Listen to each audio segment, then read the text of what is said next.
At the moment, we're spending most of our time travelling from Warsaw in Poland across Germany and up into Denmark, where we take Ukrainians who need to get to safety in Denmark. That's the long version that we need to take quite often, but pending where people are actually going in Denmark, we can take this shorter route which crosses using a ferry up to the island. Since I last did a video for YouTube, we've done an awful lot of trips, mostly to Denmark and also to the UK, but this is one of the groups of people that we took to Denmark. Of course, if they go on the ferry, they get a nice break from the journey and a nice rest towards the end of the journey, really, not really the middle, but it's a good breather for them and for us. Then in Denmark, we're often hosted by local people who look after us to give us a good night's sleep at their place before we head back. But also before we head back, we're always getting supplies. Very often pet supplies is quite common, and this is Jane, believe it or not, that's a commode she's using to transport stuff across the barn. I thought I'd give you a bit of a view of the van as it currently is. We came over to do 3 trips from Warsaw to Denmark. It looks like we're about to start our 4th, and we have said that we'll do a 5th. Just wanted to show you this. It's great to have this box in what would otherwise be one of the seats when you're driving, because it's quite depleted as we speak, but you can put your sort of driving snacks and goodness knows what in there.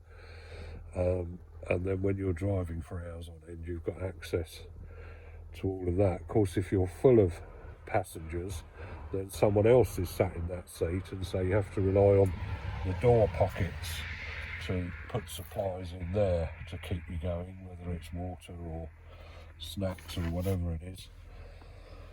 And then in the back of the van, we've got a seat over there. Is generally where whoever isn't driving sort of camps down to maybe even get some sleep as the other one's driving, or otherwise survive. All of our stuff is in the front of the van at the moment. That gets piled up in the back nice and neatly to make room for bags and things for our passengers. But the reason it's all piled up at the front at the moment is because we picked up in Denmark, that's hay or similar, all kinds of pet and animal supplies. On top there, I think they're horse blankets, and there's horse food down underneath this lot. More horse blankets and horse food, and then over in the back is a whole load of cat and dog type food, which has all been donated by people from Denmark. What you do is, when you know you're heading back, or you're due to be heading back from Denmark, you then sort of put out the call to people, contacts that you've got, and between them they figure out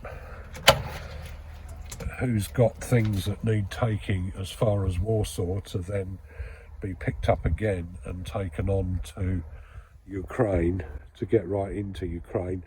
There's a big demand for pet food and pet supplies because lots of pet owners have left the country, and many of them have taken their pets with them, but many of them haven't. And so there's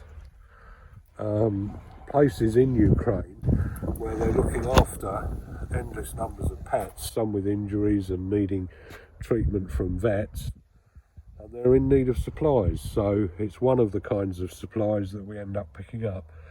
But whatever we pick up and bring back to Warsaw each time is whatever's available at the time, or you know, that we can easily pick up, and we know where to pick it up and where to put it down, because we do need to be sure we can put it down again. Otherwise we won't be able to get the next set of passengers in to take them to Denmark, where they can be looked after. This is Pablo with Jane. That's his garage, which has got all of those pet supplies in now. And we used to take stuff to him, and I'm sure we will again, but we haven't recently. And this is a dog whose owner provided us with lots of supplies that we picked up at her house. Of course, the dog's very excited to see us and always makes a big fuss when we arrive.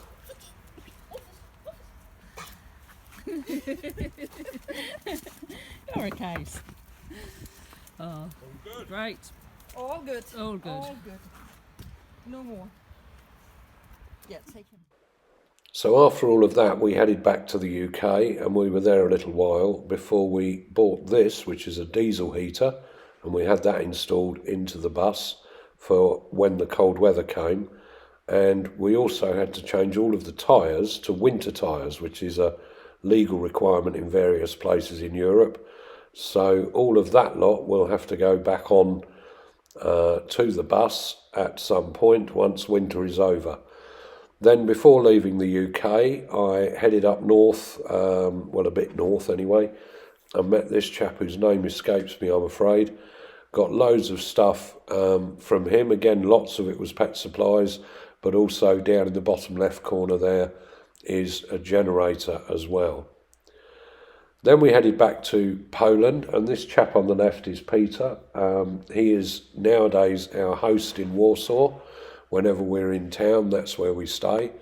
And although this looks like someone's living room, it's actually one of his garages, and he stores lots of stuff in his garage. There was a bit of a bottleneck for a little while in Warsaw, but you'll see in a minute how we cleared the bottleneck.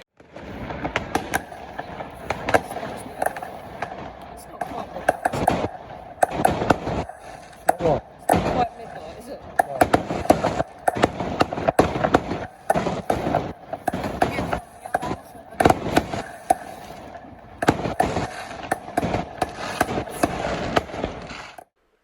Here's a family that we took to Sandholm, which is the Red Cross Refugee Centre near Copenhagen in Denmark. And then once we've managed to dispatch all of our Ukrainians to where they're going, we then go and visit this lady as Christine on the left. We very often go to her, and also we go out into various places in the middle of nowhere in Denmark. And all of these supplies, far more than we could get on, but they're all waiting to be picked up to be taken to Ukraine. And as I mentioned before, the bottleneck was building up in Warsaw, and this was another sign of it. But also our host Peter decided that our van was filthy and needed cleaning. Not only did he decide it needed cleaning, he decided he was going to clean it himself.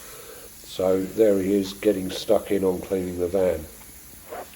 Something else we've done is we've decided to try and work on a co-driver basis. So at any given time, one of me, Jane or Marcus generally will be out here, but with a different co-driver. This picture is taken as I'm leaving Jane to go back to the UK. Here. That's here. Here we've got a load of supplies in another location waiting to be picked up, and they tell me they've got the same again elsewhere. Our first co-driver was Judith, and while Judith was with us, we actually stopped at a service station and had one of our passengers had an epileptic fit, so we had to call out an ambulance. All was good in the end, and the person concerned is absolutely fine. Then the next co-driver was a guy called Jeff, and we did our UK trip with Jeff. This is the morning we woke up in Germany, and all of the snow had come again. This picture was taken in the Channel Tunnel of our passengers going to the UK, and then this picture is taken in a car park in the UK.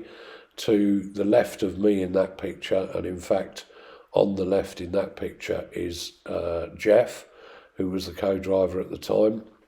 And then again, as always, we picked up more supplies in the UK, and some of the supplies that we've picked up went to this chap Michael, and Michael was telling me about someone he'd been assisting who had literally been shot in the back by a Russian tank. And that person is now in hospital in Warsaw, and his partner stays very often in the house that we stay in, Peter's house in Warsaw.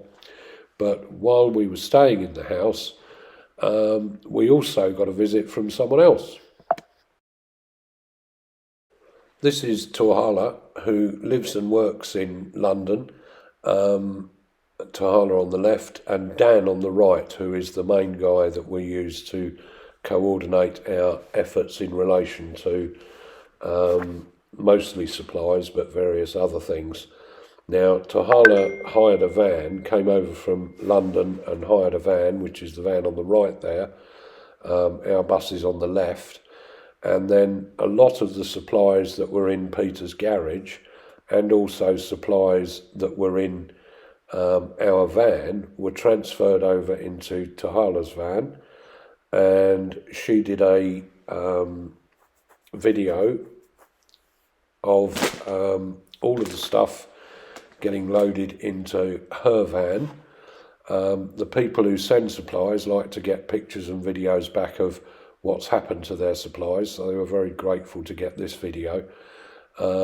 It took a lot longer than it takes when you play the stop motion video back, but all of this that was at one time on the outside ended up on the inside of the van. And then Tuhala got a message from this chap here after she'd taken all of that stuff in, and he was saying that one of the rolls of foam that we happened to be included in the supplies we were sending proved to be ideal to make the guy on the right comfortable, who recently had to have his legs removed. The current co-driver is Dave, and that's Dave in Peter's garage. And he and I have done, what have we done? We've done a Denmark trip so far. We're doing another one tonight. And when we did our last Denmark trip, we got stopped at the border, which is always a bit of a pain. Cost us a couple of hours, and when we were nearly done with the border people, they said, "Would you like coffee and sandwiches?" And I said, "Well, no thanks, I want to get going." Then I came out of the office and there were all these people having coffee and sandwiches, so I no longer had a choice. I had to stop and have coffee and sandwiches. This is just a little video of Peter reversing a van in, because he's been getting out there and getting stuck in and moving stuff about just like the rest of us. We do need money to keep going. There's likely to be another UK trip soon. Even if we don't get another UK trip soon, then we're going to keep taking people from Warsaw to Denmark. The need is not diminishing insofar as we're able to see, because the numbers of people doing what we're doing is very much diminishing, and it means that we are needed to keep trying to help Ukrainians get to safety. So please follow the links below and help to support us.